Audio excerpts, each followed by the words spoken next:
Sejam bem-vindos ao Lan House, um programinha de conversas analógicas sobre o mundo digital. Eu me chamo Matheus Sodré, sou nascido e criado na internet, pesquiso cultura e futuro e juntei muita gente que eu gosto e admiro e que trabalha com internet para bater um papo sobre o estado atual das coisas, sobre o estado atual do cyberespaço. A nossa conversa hoje vai ser com a Mari Krieger, que é bióloga, cientista, DJ e pesquisadora. Você com certeza já assistiu a algum vídeo dela desmentindo alguma fake news de medicina milagrosa de forma bem-humorada. Como criadora, a sua batalha contra as fake news que nos bombardeiam nessa cultura de wellness é incessante. A Mari começou a fazer vídeos na pandemia e hoje é uma presença digital muito grande, com mais de 2 milhões de seguidores.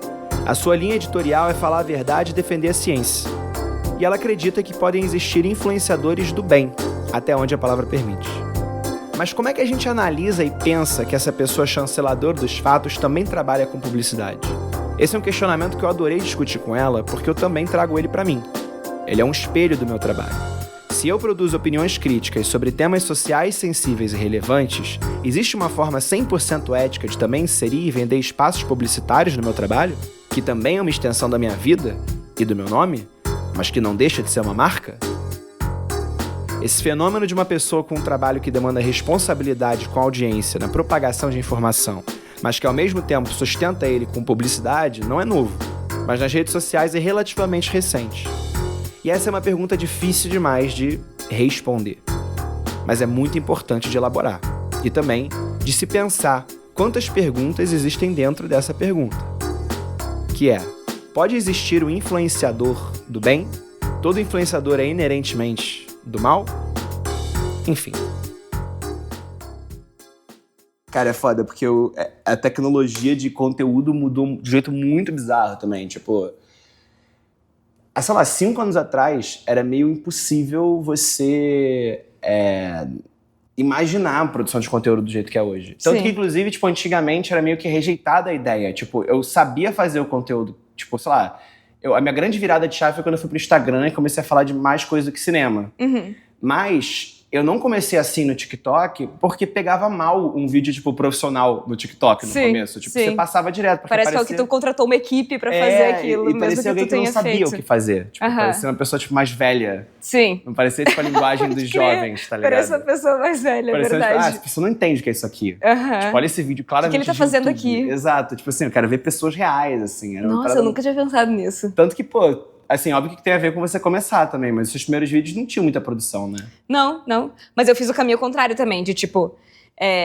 eu comecei fazendo sketches com personagens não muito bem produzidos, mas muito pensados. E no TikTok ele nunca bombava, nunca mais de 1000.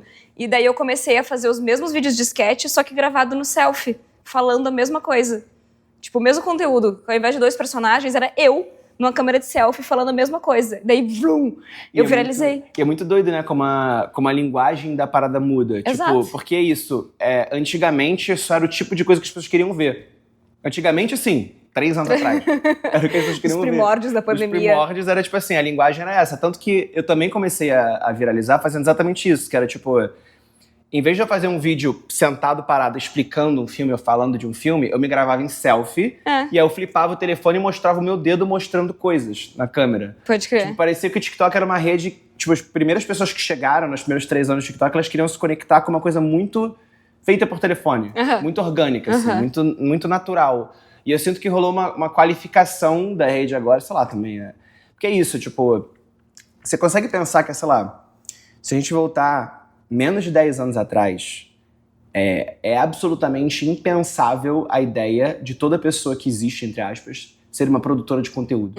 Tipo assim, a gente normalizou muito o fato de que todo mundo produz conteúdo da própria vida. Tipo, todo mundo que você conhece se expressa em forma de conteúdo. Você não acha isso, tipo, bizarro? É uma loucura.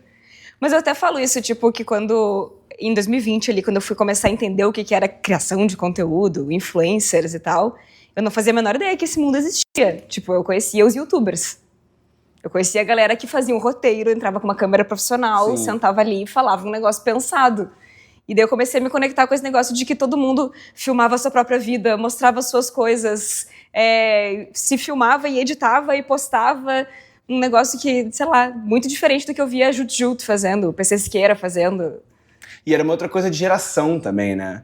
Tanto que eu lembro que, cara, a primeira vez que eu vi alguém usar o TikTok, eu fiquei tipo, cara, que isso? Isso foi só 2018. Eu fiquei tipo, pô, tem vergonha na cara, não? Você tem 20 anos de idade, tá usando TikTok. Sim. Porque o TikTok, ele veio de uma plataforma que era o Musical.ly. E era muito da galera, meio naquela onda do Vine também, né? Que é tipo, porra, revolucionário. Inclusive, saudades do Vine. Mas eu acho que o YouTube, ele ensinou a gente a... Até, tipo, o tempo de edição das coisas era diferente. Tipo, eu tava vendo esses dias um vídeo velho, sei lá, do Felipe Neto, não sei se que era falando. E, tipo, parece que a forma que eles cortavam o vídeo também era menos acelerada. Tipo, era menos frenética. Agora a gente corta o final das palavras, bota o vídeo em cima, o áudio anterior melhor, em cima do outro. E, tipo, é mais...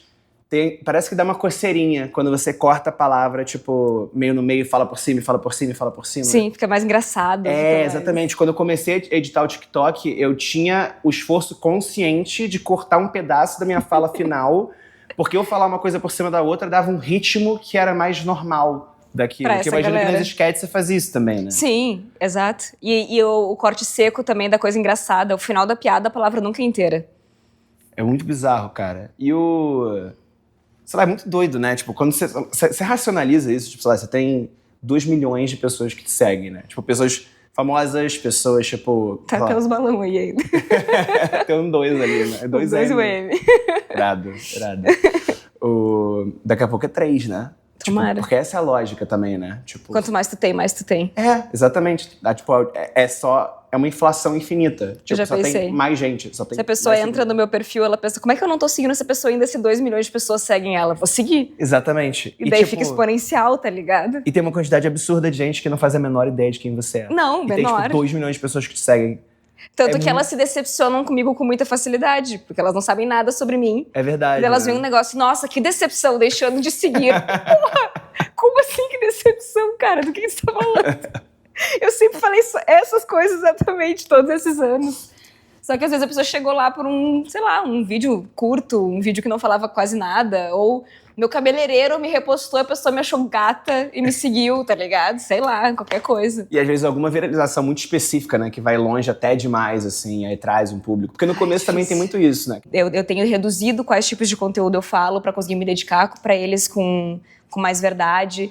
Porque tem isso, tu falou, por exemplo, que não tem muita vontade de trabalhar com publicidade pra sempre, assim. Eu curto trabalhar com publicidade e eu curto fazer vídeos pra internet. Tem várias amigas minhas que falam, eu quero fazer muito dinheiro agora e parar logo, porque esse trabalho tá me enlouquecendo. E eu falo, cara, o meu princípio de vida é ensinar ciência. E eu encontrei um jeito muito legal de fazer isso. Eu não quero parar de fazer isso, tá ligado? Eu consigo me ver fazendo isso com 50 anos, 60 anos. E eu gosto de fazer publicidade também, porque me dá um pouquinho dessa esperança do... Tem como fazer uma coisa legal, tem como fazer uma coisa embasada em ciência, tem como fazer uma perspectiva da propaganda que é bem diferente do que eu condeno dentro da publicidade e da propaganda, sabe? Eu me sinto meio, sei lá, mudando o mundo, sabe? Tipo, um pouquinho assim, toda no vez. seu cantinho também, né? Porque acho que você tem que também tirar de você essa responsabilidade que é muito colocada até pela audiência, né? De todo mundo que tá envolvido nisso ter que salvar o mundo. Né? Tá nas suas mãos. E não poder cair em contradição em nada, não ter contradição de discurso, não ter... Porque é isso, né? Tipo, acho que esse é o problema. É meio que nunca foi pra ser desse jeito, né? É meio impossível que você, enquanto pessoa física, seja uma plataforma tão grande e você, pessoa, tenha a obrigação de, tipo, ter um compromisso de também ser uma marca e isso tá coerente. Tipo, intrinsecamente a parada não vai funcionar. Sim. Né? Porque é isso, você não tem obrigação de fazer essas coisas, né? De saber sobre tudo, de me posicionar sobre tudo. Principalmente de se posicionar sobre tudo, né? Sim. Tipo, porque isso... E vem muita cobrança, né? Tipo, eu acho que também tem uma questão pra você que é tipo, sei lá, eu tenho hoje uma audiência que são 160 mil pessoas. Isso é quase 20 vezes menos do que a sua audiência, né? E ainda assim eu sou muito cobrado por posicionamentos muito complexos, tipo, sei lá, Israel e Palestina. Cara, eu tenho a minha posição sobre isso, eu não deixo de falar pontualmente sobre isso, mas eu não vou fazer um vídeo explicando um conflito desse tamanho. Você tem pessoas na internet que já estão fazendo isso. E que tem uma formação nisso, né? E que estudam isso a vida inteira, e que comunicam isso, né? Eu acho que esse lugar também da gente conseguir qualificar comunicadores é um desafio muito grande, né? Porque você tem que conseguir qualificar quem comunica numa lógica algorítmica para que não seja depositado excessivamente sobre você uma demanda bizarra, né? Porque... Tem um comentário que eu não gosto. Porque é isso, tipo, você opera num lugar onde você performa uma vida para as pessoas e aí você dá o exemplo do que é uma vida, né, que você acredita que seja uma vida performada com alguma responsabilidade, né? Como um produto, né? A sua vida é um produto na internet e você tá em paz com isso, as pessoas têm que estar em paz com isso também, né? Mas, ao mesmo tempo, as pessoas mandam mensagens para você, muitas vezes confundindo as coisas, né? E, ao mesmo tempo, não é a sua responsabilidade educá-las sobre isso, né? Porque a gente tem um problema estrutural de rede social que é bizarro, que é, tipo, a gente compete, ainda mais eu e você, especificamente, somos comunicadores e não influenciadores. Existe uma demanda publicitária de você ser influenciador, né? Então, assim, eu tô sofrendo horrores agora, porque tudo que eu fecho de publicidade envolve, sei lá, stories. E é uma coisa que eu não faço mais por uma questão própria de não querer mais estar nesse lugar de produtificação desse lugar específico da minha vida, de outros que eu quero. E aí eu tenho que aparecer, tô na praia, tô numa parada. Usando o produto. Usando o produto. E ao mesmo tempo é isso, tipo, eu tô nessa crise que você falou, porque quanto menos eu performo isso, mais eu sinto que fica estranho pro meu público ver isso. Sim, ninguém nunca vê teu dia a dia e do nada tá teu dia a dia escovando escovando os tipo, dentes. cheio de hashtag, tipo assim, cara, galera, tô aqui, sabe? É bem isso. E é meio complicado, né? Porque essa coisa de você ser a única pessoa que a pessoa coloca... Eu já recebi as mensagens, tipo assim, você é uma das pessoas mais inteligentes que eu já vi. Eu, tipo, cara, assim, pô, não é o caso, sacou? Tipo, eu só gosto, assim, sei lá, eu acho que comunico bem as coisas que pessoas muito inteligentes falam. Ah, eu também. Os meus vídeos são eu fazendo com as minhas palavras um outro vídeo que eu vi. Exatamente. Ou, tipo, vários vídeos, vários ou, tipo, livros, ou construções mais longas, sabe? Total. Porque isso também, acho que entra numa lógica de que as pessoas não pensam sobre o algoritmo que está sendo imposto sobre elas. Tipo, o que elas veem na internet não é a internet. Eu vou navegar na internet. Tipo, não, é o que eu sempre falo, a internet navega você, né? Então, assim... A sua experiência foi escolhida para você, baseada em ações que você teve. Você está presente nessas ações? Você tem consciência das ações que formam o seu algoritmo? Sim. Ou você acha que aquilo é a realidade e você está consumindo a realidade, né? Sim. E aí, às vezes é isso, tipo, conforme um vídeo seu viraliza, transborda na timeline de uma pessoa que nunca viu nada do tipo, uma coisa revolucionária. E aí você tem um crescimento também nisso, que eu imagino que seja onde você tem que escolher as suas lutas, porque... Eu não sei, eu sinto também que quanto mais você cresce, mais a sua imagem ela estica para mais gente, né? Então, mais o seu tom tem que ser específico, mais a sua audiência é bizarramente mista, ela não é mais um grupo específico de pessoas, né? Tipo, você sente essa coisa conforme você foi crescendo para 1 milhão, 2 milhões, tipo, a sua imagem esticando, e como você não dilui, né, a sua imagem para alcançar mais gente, tipo, se você neutraliza o seu discurso, né? O que você sacrifica para alcançar mais gente, né? Qual que é o meio termo disso? Cara, eu saí do Twitter faz quase um ano já. Porque eu coloquei na balança. É verdade, eu lembro dessa história. Coloquei na balança que não tava valendo a pena, né? Era um negócio que era mais negativo que positivo. E de vez em quando eu entro lá pra pesquisar assunto de publicidade, principalmente. Por que a galera tá falando da Gillette, né? Qual que é o uso da galera de tal produto, disso, daquilo. E às vezes eu procuro meu nome, né? Um Eagle Searchzinho ali. Eu odeio esse termo, inclusive. Tipo, a gente trabalha com imagem. Tipo, eu pesquiso meu nome diariamente, cara. Eu preciso saber o que as pessoas estão falando de mim, cara. E tu não gosta do Eagle? Quê? Eagle Search, esse nome que tu não gosta? Eu não gosto, porque eu não acho que é uma questão de ego. Não é, eu não me pesquiso pelo meu ego, eu me pesquiso porque eu sou uma marca pública falando coisas. Tipo, vai que alguém falou alguma coisa horrível ou muito positiva. E eu preciso saber. Exatamente, eu preciso saber o que eu tô falando. Tipo, faz sentido. Eu acho muito injusto com nós, pobres criaturas. Coitados de nós. Mas continua, tipo. E daí direto eu ouço Eu Gostava Dela Antigamente. Eu leio, tá ligado? E daí primeiro que eu acho muito engraçado que o antigamente é 5 anos atrás. Não é alguém que me conheceu na minha infância, é alguém que me conheceu em 2021, 2022, daí eu acho a expressão antigamente muito engraçada, mas eu boto muita fé que uma pessoa que me conheceu em 2020, 2021 e me vê agora, vê uma pessoa completamente diferente. Eu acho que são dores do crescimento, eu acho que realmente, tipo, eu fui percebendo onde é que valia a pena colocar a minha energia, eu fui percebendo onde é que valia a pena levantar uma bandeira, eu fui percebendo que às vezes é melhor deixar outra pessoa falar ao invés de eu falar sobre aquele assunto. Então, eu boto muita fé que as pessoas devem estar decepcionadas com o que elas veem de mim agora, porque eu escolhi colocar outras coisas para que todo mundo pudesse ver. Mas eu também vejo isso até como muita responsabilidade, porque para mim não faz mais sentido que eu faça uma grande crítica política ou que eu levante bandeiras sobre veganismo e o agronegócio e tudo mais se eu não vou conseguir colocar ali todas as informações que eu quero, do jeito que eu quero. Não vou conseguir, vai acabar sendo tipo eu e a minha opinião sobre aquilo. O meu conteúdo não é sobre opinião. Exatamente. Sabe? Se eu estivesse fazendo um conteúdo sobre opinião, o que eu acho sobre tal coisa? Mas não é. Inclusive, a minha maior briga com os comentários esse não é um conteúdo de opinião. Se você quer discordar do que eu tô dizendo, você tem que trazer as evidências científicas pra isso, porque é o que eu faço aqui, sabe?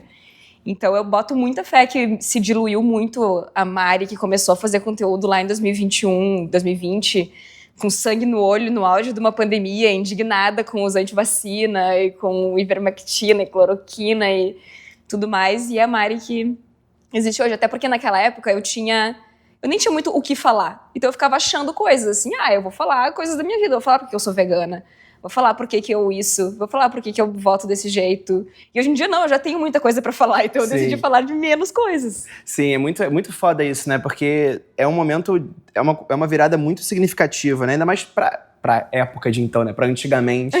Porque é isso, a gente tava meio que se virtualizando ali de um jeito meio inédito, né? Então era isso, era a mesma coisa, eu ficava procurando o que falar, né, no começo, assim. E o tédio também. O tédio, o que a gente vai fazer? Vou fazer tal coisa. E a falta de dimensão do alcance das coisas, né? Geralmente é isso, tipo, tanto que eu fui mudando conforme, sei lá, eu soltava algum vídeo com algum achismo potencialmente errado, mal pesquisado, porque era só um achismo que pra audiência funcionava, a parada viralizava, era esculachado, eu falava, pô, falei merda.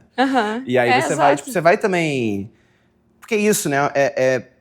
É meio que você hoje é muito mais uma instituição de comunicação do que a Mari Krieger, né? Sim, só que no universo de marcas digitais, essa instituição de comunicação tem o seu rosto, tem o seu nome. Sim. Né? E as responsabilidades sobre isso estão relacionadas às responsabilidades de uma empresa sobre o que ela comunica. Sim. Ao mesmo tempo que você também tem a contradição de precisar com que as pessoas se conectem com você. Como pessoa e não como empresa. Exatamente, assim, que é um lugar... Oi, cara. Vocês não estão vendo isso, mas um gato muito fofo. Como é que é o nome dele mesmo? Alfredo. Alfredo subiu aqui até mim. Alfredinho. Alfredinho. Ai, meu Deus do céu. Ai, meu Deus do céu. Vocês não estão vendo isso. As pessoas malhando agora, estavam fazendo a repetição. Oi, cara. Como assim? Que cara? Tava no auge da repetição, correndo. Cara, e agora eu parei. Inclusive, falando desse negócio de... quando que eu pensei que eu fiz uma merda e não fiz mais... Te lembra que uma vez eu fiz um vídeo defendendo influenciadores e daí deu ruim e eu fui te chamar pra falar sobre isso porque eu tava meio assustada. Eu lembro. E daí eu apaguei esse vídeo e falei, cara, não faz sentido nenhum mesmo que eu defendo influenciadores. Porque... A gente já tem uma vida fácil pra caralho, exato, tá ligado? cara. É uma vida muito boa, cara. É um trabalho muito fácil. Até o mais difícil dos trabalhos de influenciador ainda é muito fácil. Exatamente. E daí foi isso. Talvez uma pessoa que gostou desse meu conteúdo hoje em dia fala, putz, a Mari nunca mais fez um vídeo falando de nós, influenciadores. Eu realmente não fiz, porque eu acho que a gente tem mais é que se fuder. E é isso que é foda, né, cara? É um trabalho que ele é muito fácil, mas ele é um trabalho que demanda uma responsabilidade absurda, né, pela sua fala. E demanda você ter mental pra ter a sua imagem exposta, né? Cara, é isso, tipo, a interface das redes, ela cria meio que molduras e contextos nos quais você olha pra uma imagem. Então, tipo assim, por exemplo, a última vez que eu fui esculachado na internet... foi uma vez que eu fiz um vídeo falando que eu desprezava a cultura de subcelebridades. Eu tô ligado. E esse da Barbie vídeo também. O da Barbie foi foda. Da Barbie foi acho que até depois disso, foi meio que perto, assim. Foi perto, eu acho. É porque esse vídeo eu fui mais gastado pela minha aparência, que eu tava totalmente normal, mas foi isso. O que aconteceu foi, falando em questão de quadros e molduras, assim, eu postei esse vídeo e ele viralizou pra caralho, porque era isso, eu já tava muito tempo longe da editoria falar mal das coisas de um jeito agressivo.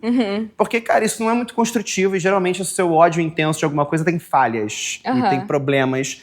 E fazer um vídeo estruturado não é o melhor ponto pra isso, porque a audiência entende que é o vídeo que você planejou pra ter ódio. Pra falar mal de uma coisa. Não um corte seu falando em algum lugar que saiu e falou, não, você planejou aquele roteiro. Mas eu falei, esse vídeo foi, cara, tipo, é bizarro, acho que vale fazer um comentário sobre isso e tal. E aí, a Choquei postou meu vídeo. E aí começa, né? O Twitter, primeiro já vai pro Twitter meu vídeo. Então já é a Choquei com o seu quadro ali, né? Criador de conteúdo Matheus Sodré fala de cultura de subcelebridade.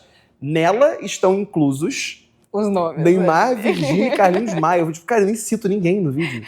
Eu não citei ninguém, sacou? E aí depois o Felipe Neto postou e falou, o melhor vídeo que eu vi esse ano. Eu falei, pô, fudeu. Aí virou, tipo, não faz sentido, né? Virou Logo ele. virou, tipo, revoltadinho online. E eu tava com a camisa do Botafogo. O Botafogo tava num momento miserável, assim, E a galera, tipo, falando como se tu não fosse subcelebridade. Exatamente. Tipo, cara...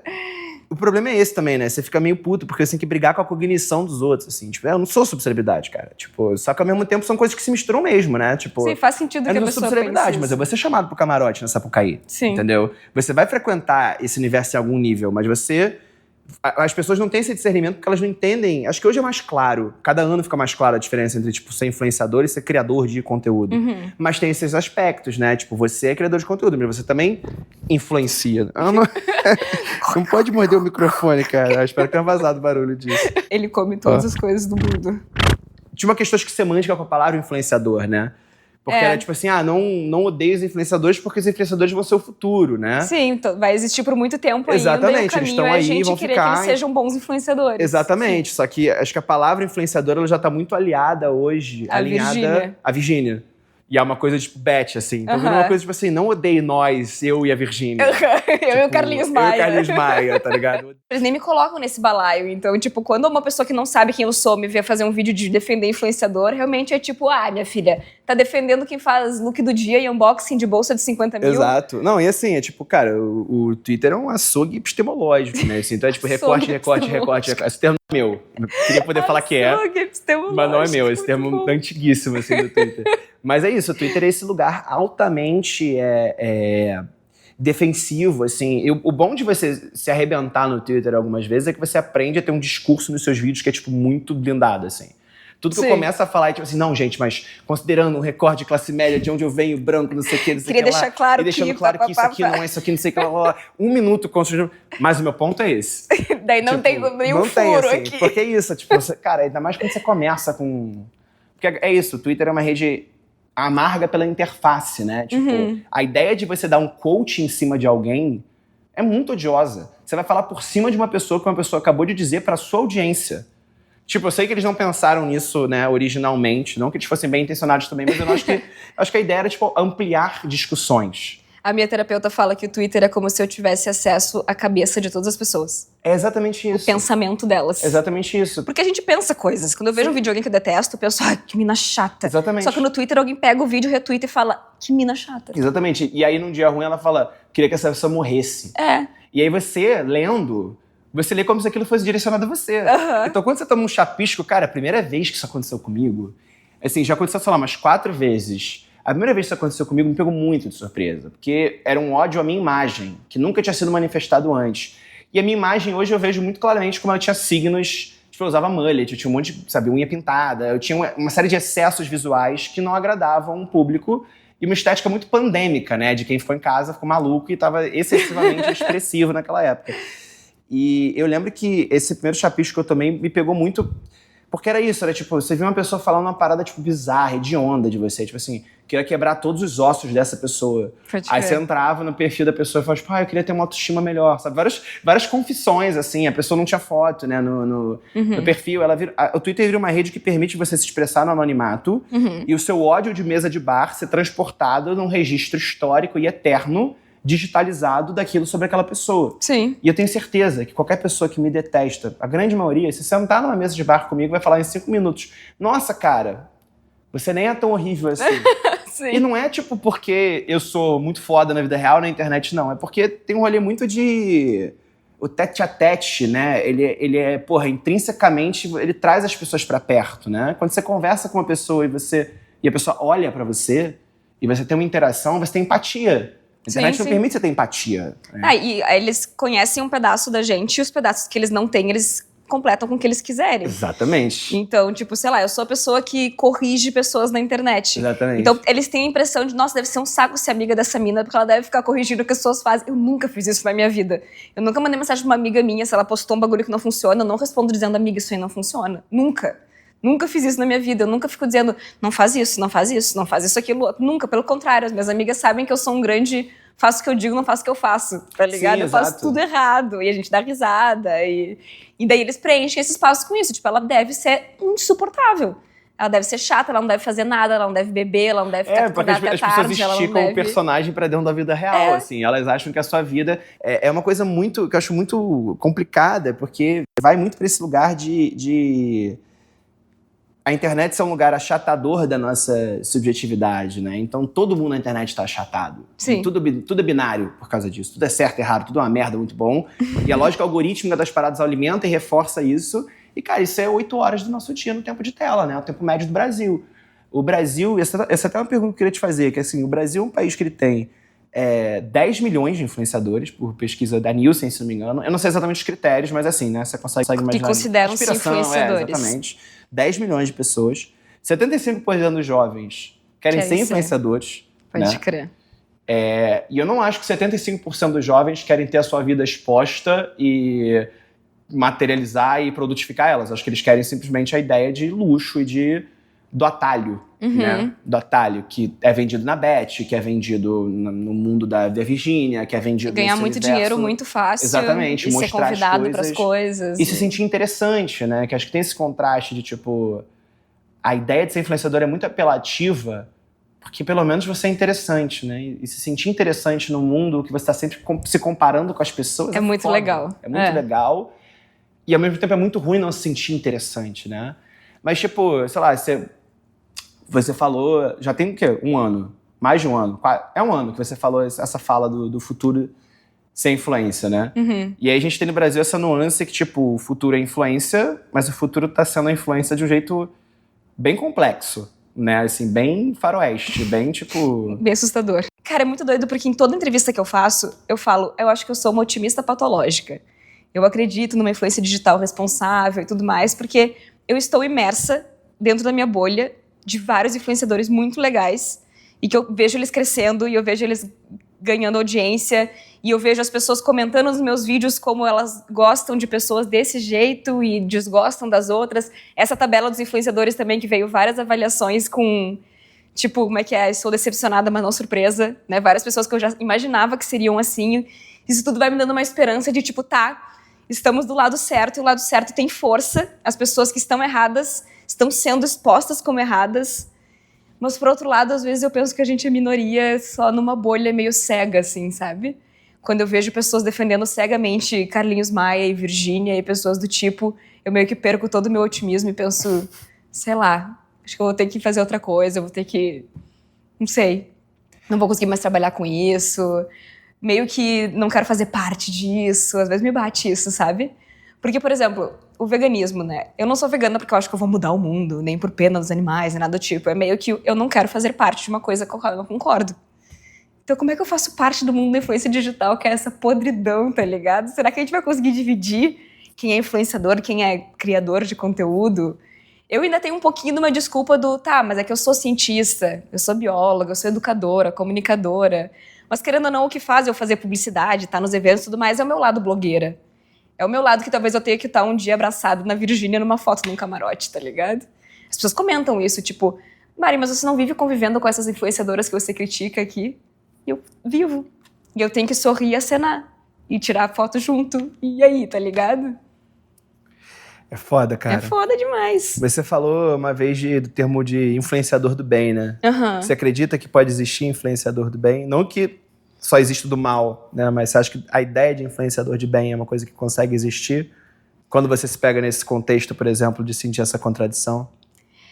Cara, aí que tá. Eu acho que existem vários influenciadores que estão fazendo um trabalho o mais perto possível do que eu acredito que é bacana, positivo, responsável. Mas a gente não vive no vácuo, né? Então não adianta só eu achar que eu faço uma coisa bacana se as pessoas ao meu redor não acham. Por exemplo, tem muitas pessoas que acham absurdo que eu faça propaganda de remédio, da indústria farmacêutica. Então, pra grande parte das pessoas, eu nunca vou ser uma influenciadora 100% do bem. Ou até o fato de eu fazer publicidade. Putz, fez publicidade, que decepção. E pra você, como isso pega? Cara, eu tive que aprender a ignorar. Mas dentro de mim, eu não é como se eu, tipo, putz, vou ter que fazer uma publicidade. Não é um sacrifício pra mim. Eu acho que eu tô fazendo uma coisa muito legal. Eu acho que eu escolho muito bem as marcas que eu quero trabalhar e de que forma eu quero falar sobre aquilo. Tipo, eu já tive que devolver grana de uma publicidade porque eu achei que dava pra fazer. Fiz uma pesquisa meio superficial, joguei o vídeo pro ar, meus seguidores começaram a me alertar de coisas que aquela marca fez, arquivei o vídeo e devolvi o dinheiro. Então, hoje em dia, eu sou muito mais crítica sobre isso. Daí, tipo, tá, eu não vou fazer publicidade sobre sustentabilidade. Eu acho que isso é uma coisa muito bacana. Não é uma coisa que eu faço, tipo, putz, vou perder esse dinheiro. Não é um sacrifício pra mim. Pra mim não faz nenhum sentido que eu faça aquela publicidade. Mas eu não sei se isso me faz uma influenciadora do bem. Pra mim é meio que não fez mais que a tua obrigação, tá ligado? Não acho que eu sou uma super heroína por isso, sabe? Mas em compensação, quando a gente coloca num ranking do... Tem pessoas que recebem uma publicidade que é assim, oi, a gente precisa que você abra os stories e diga que se você avaliar os lookinhos da Shein, as pessoas conseguem ganhar uma renda extra. Sei lá, um bagulho que sem pé nem cabeça, que é claramente um golpe, e a pessoa vai lá e grava um story falando sobre um golpe. Aí quando eu coloco nesse range, assim, eu penso, pô, na real eu sou massa pra caralho. Eu sou muito do bem, sabe? Essa foi minha mudança no final do ano passado. Eu passei no passado inteiro, tipo assim, tá tudo uma merda. E aí você escrola lá pra baixo, gente, comprem tal coisa. E é muito complexo, porque você vai... É isso, né? Você vai ganhando dinheiro pra salvar o mundo, mas você não tá salvando o mundo, né? Em algum lugar você tá alertando as pessoas, mas essa... Até onde dá pra operar nessa contradição, né? É uma coisa que não tem resposta, né? Sim. Eu acho que é melhor que você exista do que você não exista na internet, né? Isso é até uma coisa que eu penso sobre as plataformas, né? Tipo, agora com toda essa função do Meta e todas essas a checagem de fatos que caiu e tudo que eles alegaram ali, né? De que eles estavam completamente posicionados pró-Trump e pró-políticas conservadoras. E eu vi diversas pessoas questionando se valia a pena continuar nessas redes sociais. Foi tipo... ruim comigo, pior sem mim, tá ligado? Eu não vou sair daqui, tá ligado? Até porque você tem que conseguir batalhar... Porque isso, se você considerar que todas essas redes agora são mídias estatais dos Estados Unidos, pelo menos por enquanto... Sempre é pra onde que a gente vai. Elas não têm mais. Elas eram pretensamente neutras, não são mais, né? Declaradamente. Mas, cara, né? Toda essa galera radical, anti-ciência, anti-intelectualidade, anti-conhecimento, anti-tudo... cresceu e aflorou em plataformas que não estavam necessariamente do lado delas esse tempo todo. E ocuparam esses espaços e ganharam esse espaço. E claro que as plataformas eventualmente se convenceram de que essa galera fazia sentido de ter mais do que não ter. E esse é um grande problema. Mas se a gente não ocupa esses espaços de disputa, a gente vai pra onde? Sim, a gente vai entregar pra eles. Exatamente, vai sair da internet, isso, né? Tipo, eu sinto que já faltam alternativas, porque é isso, acho que a vida é sufocante em vários sentidos, mas eu tô tentando me tornar uma pessoa otimista num sentido não de que... Um otimismo como uma ferramenta de combate, assim, né? Um otimismo como um modus operandi. E é claro que no nosso lugar, que as coisas estão meio que dando certo, né? É muito mais fácil ser otimista, né? A gente não tá massacrado por uma rotina que tira a esperança da gente, né? Muito pelo contrário, muitas vezes a gente pode pagar para não estar em contato com o que tira a esperança da gente. Ao mesmo tempo que isso afeta o nosso modo de ver as coisas, já que a gente se comunica para as pessoas, né? Sim. E eu não acho que a gente tem que ter a responsabilidade de dar esperança, mas eu acho que a gente tem que discutir como imaginar futuros possíveis, né? Sim. E acho que a gente tem que ser otimista de que existem futuros melhores, ainda mais porque, cara, se eu continuar ganhando dinheiro, fazendo publicidade, falando assim, realmente, né, o mundo da influência é um horror, estamos todos né, se enganando... E eu continuo ganhando dinheiro. Eu viro um nível de cinismo. Uma hipocrisia. É uma fragmentação também, né? Então é muito difícil essa posição, porque é isso, assim, tipo, sei lá, acho que eu queria até tentar concluir a conversa com essa direção, assim, que é, obviamente, não entrar num contexto político demais que você se sinta desconfortável de falar, mas no nível, né, de opinião pessoal, assim. A gente tem esse cenário de disputa, por assim, no Brasil, né? Eu não acho que você tem nenhuma obrigação política diretamente, né? A não ser quando a gente realmente esteja em certas posições de conflito, onde um posicionamento é fundamental, né? Como você já se posicionou em outros lugares. Mas, assim, nesse momento de tomada, né, desse mercado de tigrinho e bets, influência, etc., assim, o que é como que a gente consegue operar, e obviamente essa resposta né, não cabe né, só a você, mas como que a gente consegue operar um mundo onde as pessoas continuam consumindo influência, porque a gente não pode acabar com isso, apesar de que seria irado. Né? A gente não consegue encerrar isso agora. Então, como que a gente consegue, de uma maneira transicional, né, ter menos influência e mais conteúdo, né? Sendo que o algoritmo, né? Será que a gente conscientiza as pessoas sobre o algoritmo? Será que a gente fala mais sobre isso? Será que a gente... Como é que a gente devolve autonomia para as pessoas para elas entenderem que elas podem escolher e não ver só aquilo? E como é que a gente comunica também que não é maneiro ver só aquilo? Sim. Né? Tipo, você tem uma visão sobre isso? Cara, é bem delicado porque Eu sinto que toda vez que a gente vai tentar criticar esse lugar que não é uma criação de conteúdo, é só uma grande exposição da vida pessoal e que está sempre relacionada à publicidade de produtos milagrosos, enganosos, né? Esses perfis clássicos que são os maiores, toda vez que a gente direciona uma crítica a eles, é visto como inveja. Né? Nunca vai ser visto como, putz, acho que faz sentido, vou refletir sobre isso e tudo mais. Mas, novamente, sendo completamente otimista, eu consigo ver as pessoas começarem a achar problemático, sabe? Ou pelo menos questionar o quanto aquilo pode estar fazendo mal para elas no simples fato de consumir. Mesmo que tu não vá jogar o joguinho, mesmo que tu não vá comprar o produto, enxergar aquela vida de muita comparação, de muito luxo, de muita ostentação, não tá gerando nas pessoas gatilhos de inspiração ou gatilhos de até de fuga da realidade. Sei lá, todo mundo gosta de ver Keeping Up with the Kardashians e ver a vida delas. A gente cresceu vendo isso, né? Ai, que engraçado, que curioso, elas vivem em uma mansão e tem vários funcionários para elas. Mas eu acho que hoje em dia a gente viu tanto disso que eu consigo enxergar as pessoas já perguntando por que eu tô assistindo isso aqui mesmo? Sabe? Então, eu acho que oferecer para as pessoas outro tipo de entretenimento, oferecer para as pessoas outro tipo de conteúdo e talvez fazer elas questionarem a si mesmas de por que elas consomem aquilo. Tipo, o meu conteúdo, quando ele fala de produtos, por exemplo, não tem nenhum vídeo meu que eu vou te dizer isso não funciona, não compre. Eu vou te trazer os índices, os dados e as informações científicas e vou te perguntar, será que compensa a gente apostar aqui o nosso dinheiro, a nossa energia, o nosso tempo, seja o que for, nesse tratamento, nesse produto? E eu acho que talvez o que a gente tem que dar para as pessoas é isso, material para que elas consigam tomar essa decisão sozinhas, de questionar se vale a pena seguir essa pessoa, se vale a pena apostar, se vale a pena comprar esse produto. Eu acho que a gente acaba tendo um papel quase de escola, assim, né? De educação além da escola, de educação além da educação tradicional, para fazer aquilo que a gente... que, na verdade, o mundo está tentando fazer o contrário, né? Deixar a gente menos pensador, menos crítico, menos questionador. E talvez o que eu mais goste dentro da influência digital seja isso, as pessoas que trazem grandes reflexões de deixar a pessoa pensativa e... Caralho, isso faz muito sentido, eu nunca tinha pensado desse jeito, sabe? Eu queria pausar a conversa rapidinho, primeiro para me desculpar por estar falando a beça. Nesse papo aqui eu me empolguei demais com as falas da Mari e acho que eu fui um pouco desproporcional no meu volume de falas, o que é bem irônico considerando que eu estou interrompendo ela, interrompendo o podcast e pausando a conversa para adicionar mais uma fala minha. Mas enfim, eu queria desenvolver em cima da fala de papel de escola que ela cita para evitar que ela possa vir a ser mal interpretada.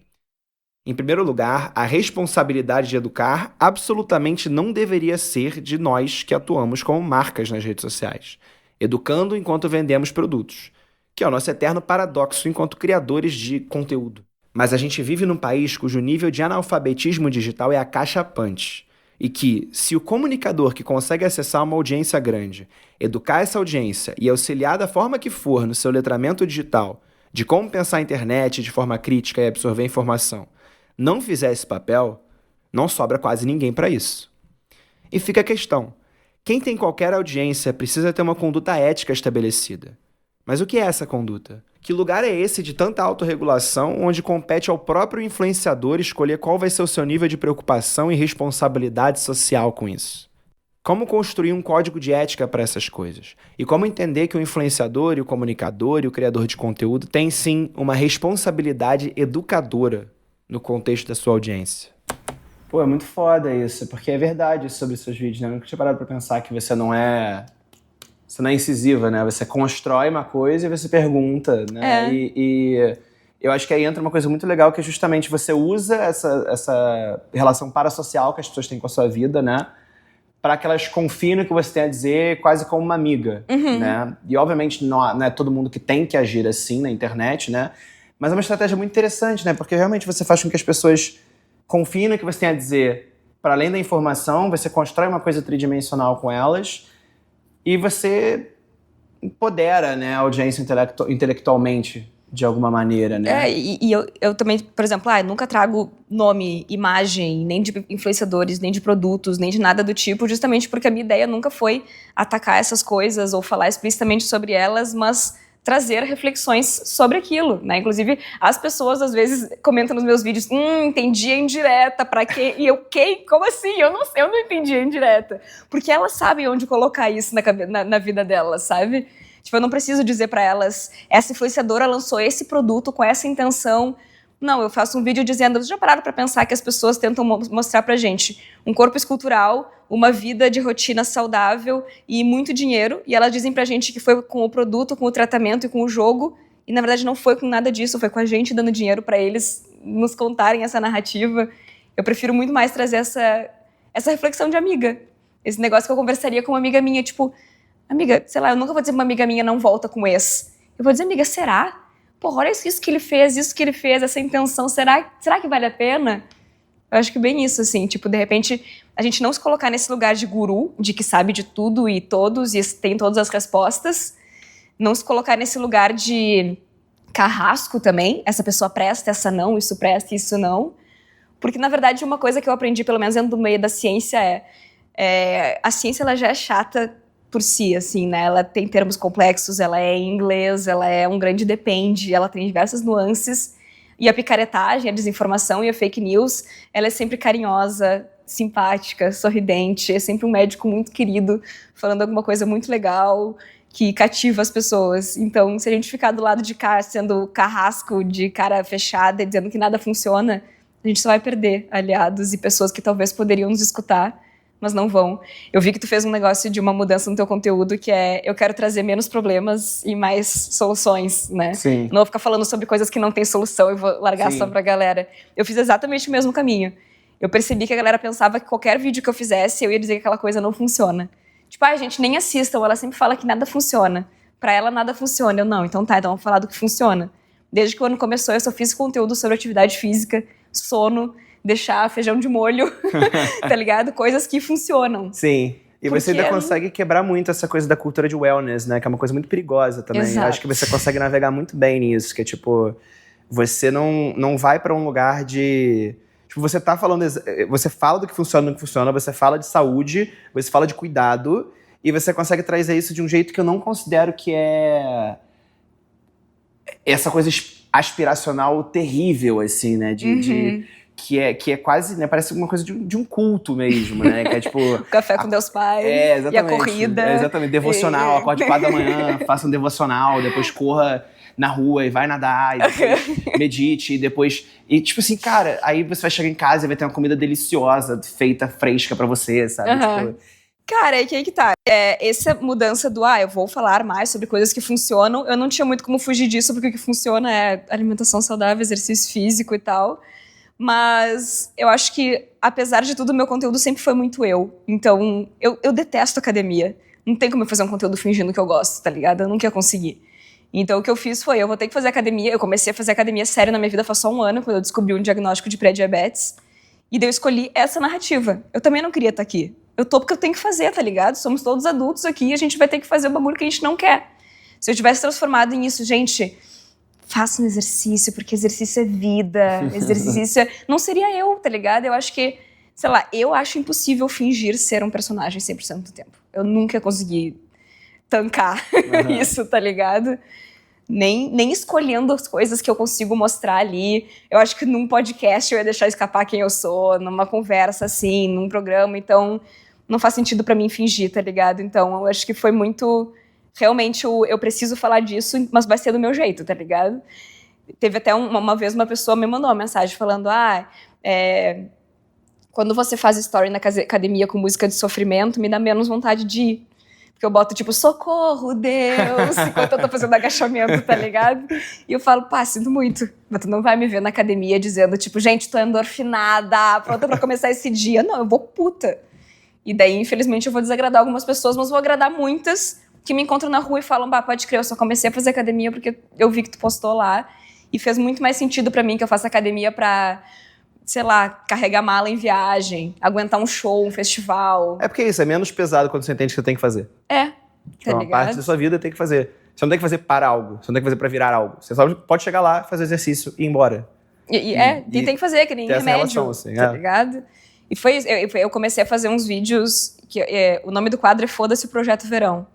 Que é tipo, a gente devia estar malhando pra qualquer outro motivo. Eu lembro que esse vídeo viralizou bizarro. Viralizou muito. O primeiro que eu fiz foi do Kaique Brito, que eu falei, tipo, a gente tinha que estar malhando pra sobreviver a um acidente. Porque se tu não tem reserva muscular e tu for atropelado aqui na frente, tu morre, tá ligado? Sim. Se tu tem reserva muscular, a tua chance de sobreviver é muito maior. Sim. Aí ali eu entendi um nicho gigantesco de pessoas que, vou ter que fazer, tá ligado? Sim. E daí eu comecei a fazer. Tinha que estar malhando pra melhorar a rinite.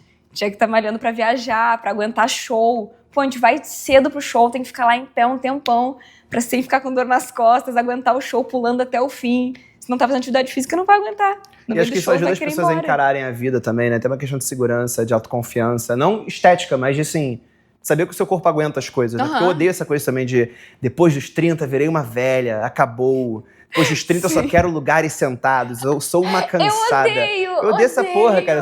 Eu tenho cada vez mais energia, sacou? Eu tenho cada vez mais vontade, porque eu sou cada vez...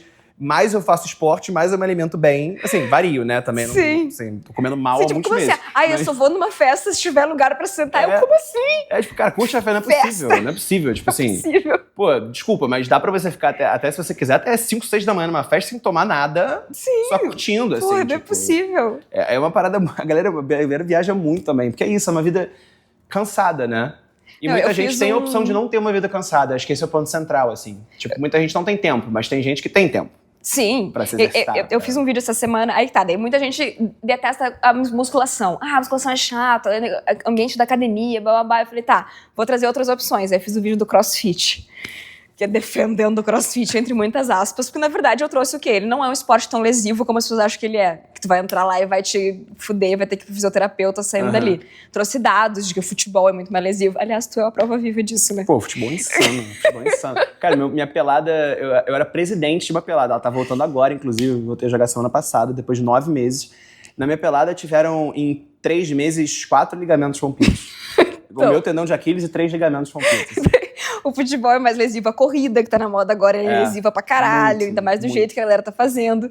Aí eu trouxe o CrossFit, daí tá, obviamente as pessoas decepcionadas porque eu tava defendendo o CrossFit ou dizendo que elas jamais fariam, e muito comentário porque eu trouxe assim, o CrossFit é uma opção mais dinâmica com interações em grupo, que muitas pessoas acham isso incrível, tipo, o CrossFit salvou minha vida, fiz amigos da vida inteira lá, tá ligado?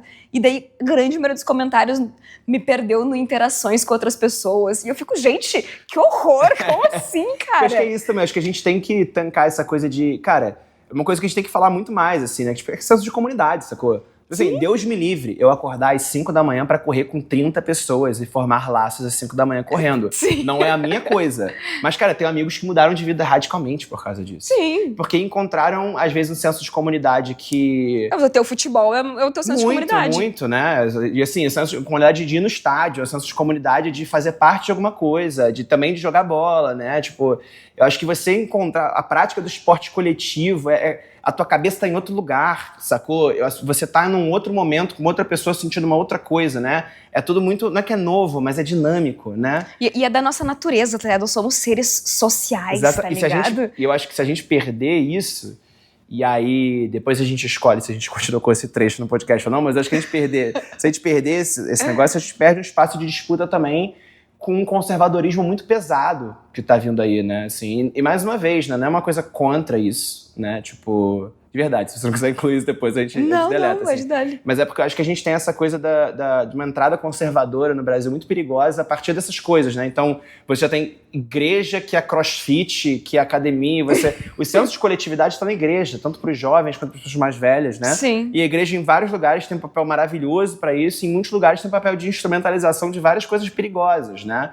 Ainda mais na igreja enquanto negócio, né? A igreja que surge de maneira industrial, a igreja de mercado, né? Que serve como uma coisa para cooptar essa galera e para ir engendrando um discurso. Então, de repente, a academia tem a ver com autocuidado, que tem a ver com devocional, que tem a ver com... E aí, de repente, também tá bem com Deus? É mesmo? Será? Precisa? E a gente aqui do outro lado tá ficando sozinho e se isolando. Exatamente. E você tem que produzir alternativas a isso. Porque que bom que para algumas pessoas funciona, e que legal que você se conecta religiosamente, etc.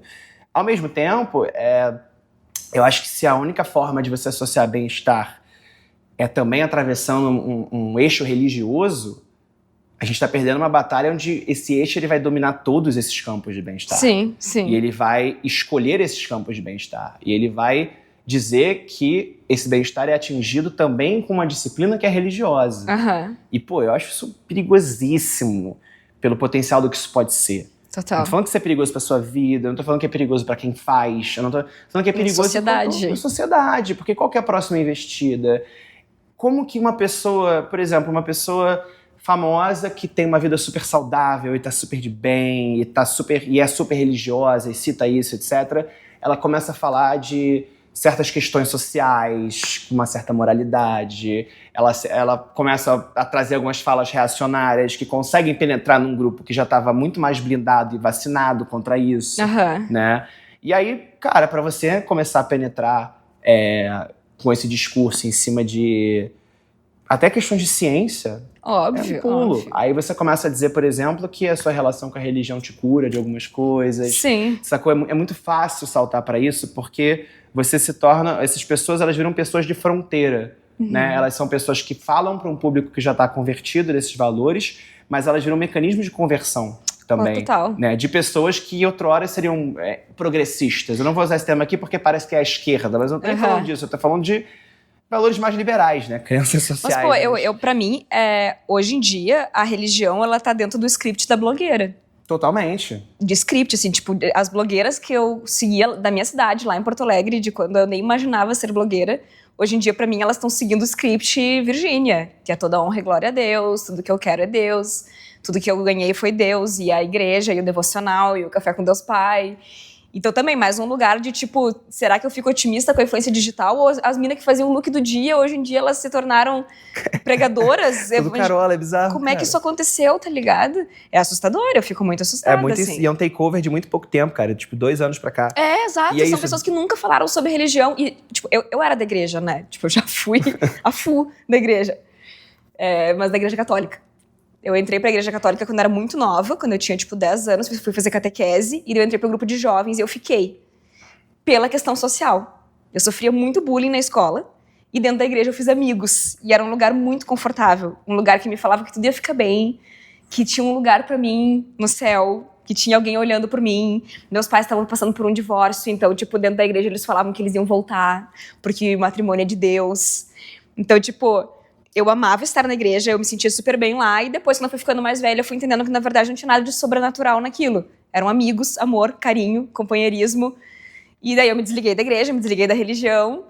E daí, hoje em dia, eu enxergo muito isso também. Tipo, quantas pessoas que eram sozinhas, sem esperança, sem muito propósito, que foram cooptadas quase, né? Sim. Por esse lugar de, tipo, não, vem com a gente, que aqui tu vai te sentir bem, aqui tu vai ter amigos, e daí as pessoas estão todas juntas lá dentro da igreja. É muito doido, porque eu não sei quantas pessoas vão entrar lá e vão perceber que aquilo que elas estão sentindo talvez não seja Deus. Exatamente. Sabe? Seja só coletividade. Exato. E é muito... Acho e que pode ser que seja Deus, entendeu? Mas na minha vida não era. Exatamente. Eu entendi que não era. Eram amigos e que podia ter aquilo sem ter outras partes que eu não gostava. Eu não gostava quando o padre dizia que a gente até podia amar os gays, mas é porque era uma doença. E a gente tinha que amar como se fosse uma pessoa doente. Eu falei, não, tomar no cu, tá ligado? E é muito uma questão também que eu acho da crise do propósito, né? Tipo, eu acho que o que eles fazem muito bem é pegar um problema que tá ali, né? Tá no ar, tá na atmosfera, tá no zeitgeist, no caldo cultural, né? Que é, principalmente da nossa geração, fazendo um recorte aqui, millennial. O Brasil é um país muito desigual, mas pegando aqui dessa classe de consumo, até porque eu tô falando mais de uma classe média, né? Nesse momento, esse takeover de blogueiras, etc., tá muito mais numa classe média que tá espelhando esses valores e espalhando eles, né?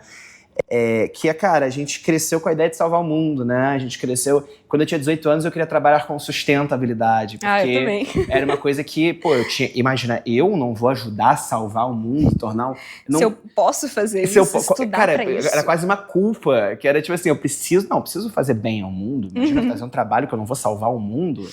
E aí eu, sei lá, fui trabalhar com publicidade no começo, e era uma coisa tipo, não... Publicidade sustentável, que porra é essa, sacou?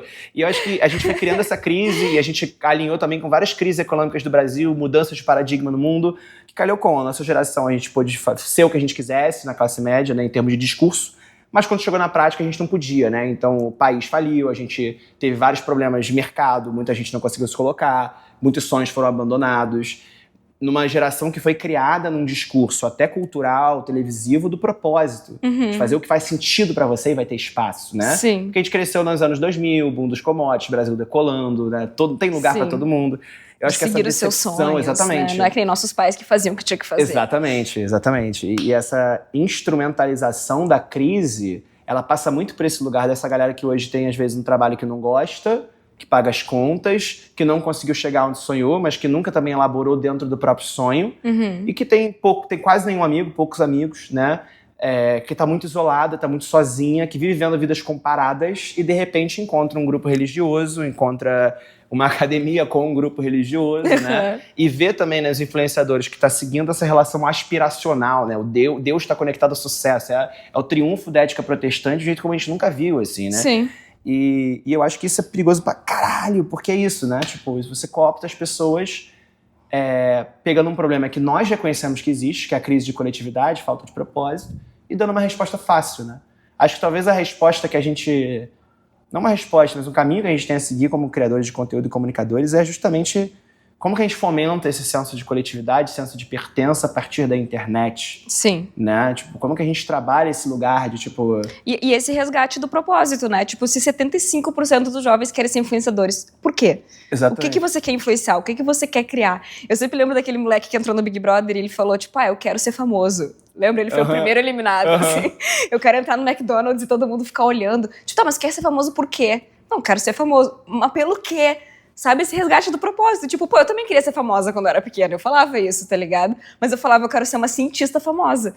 Eu quero descobrir a cura do câncer. Eu quero salvar as baleias. Eu quero estar sendo aplaudida num congresso. Eu tinha esses sonhos malucos assim, sabe? Então, talvez o caminho seja... Vou defender a classe dos influenciadores novamente. Não tentar convencer os jovens a não serem influenciadores, mas o propósito, tipo, por quê? O que você quer ser? O que você quer comunicar? Eu sou muito contratada para dar palestra em universidade. Principalmente para calouro, assim, início de ano letivo, assim. Porque os caras das universidades querem que eu diga para eles se formem e sejam influenciadores depois. Tá ligado? E claro, não vou cair aqui no clássico conservador de você tem que fazer faculdade, né? Ninguém é ninguém, você nunca vai ser ninguém sem faculdade e tal. Mas talvez seja um negócio muito legal de tu fazer. Estuda um bagulho que você curte muito e depois traz essa informação pra dentro da internet. Foda pra caralho. Eu sou uma grande entusiasta das pessoas colocarem o que elas aprenderam na internet. Sim. Sobre tudo. Que é um resgate também dessa internet que a gente cresceu, né? Exato. Que era a internet de informação infinita, de curiosidade. Exatamente. De se mover por conteúdo. Tipo, a minha socialização na internet, sei lá, um dos meus auges, momentos que eu lembro com mais carinho na internet, quando eu tinha 12 anos, eu era de um fórum de um jogo de terror chamado Resident Evil. E no Brasil existiam 5 fóruns, sei lá, desse jogo específico que competiam, que rivalizavam entre si. E tinham todo um senso de comunidade, essa coisa hiper específica, sabe?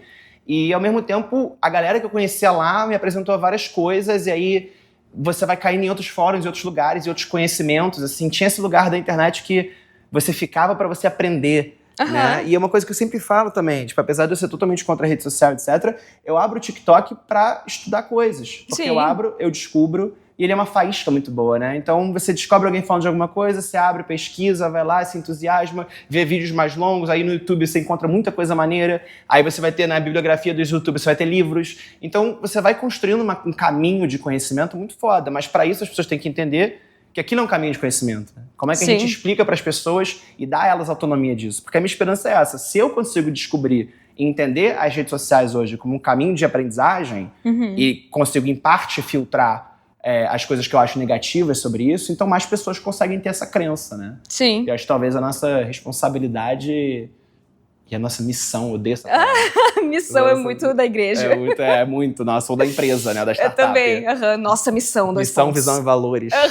Então talvez a nossa missão, visão e valores more aí nesse lugar, né? Não, e eu diria até que não acho que todo o conteúdo de internet tem que ser educativo e completamente profundo e estudado. Eu acho que entretenimento é super importante, dar risada é super importante, né? Se distrair e tudo mais. Com meus comediantes favoritos são tiktokers, tá ligado? As pessoas que eu acho mais engraçadas hoje em dia. Mas até nisso eu consigo ver propósito, tá ligado? Sim, sim. A democratização da comédia no TikTok é um negócio absurdo também. Tipo, acabou com a TV, né? Acabou com filme de comédia, cara. Não, e os caras que faziam stand-up, hoje eles querem fazer collab com os influenciadores que são engraçados pra eles conseguirem pegar um pouquinho daquele público ali, porque eles não... Sei lá, o Porchat, por exemplo, toda semana tá fazendo agora, fez com o Brino semana passada um vídeo. Certo que eles sentaram numa mesa e falaram, cara, a gente tem que se aproximar dos caras que são engraçados na internet, tá ligado? Exato, e é genial, parece uma participação especial num sitcom, assim, um personagem, né? Que entra e é aplaudido. Exato, exatamente. Bom, vamos fechar aqui então, acho que foi um papo irado. Adorei. Pô, amiga, obrigado. Foi muito irado essa Eu conversa. que agradeço. Eu adorei. Tô louca pra ouvir. Deixa eu pausar aqui.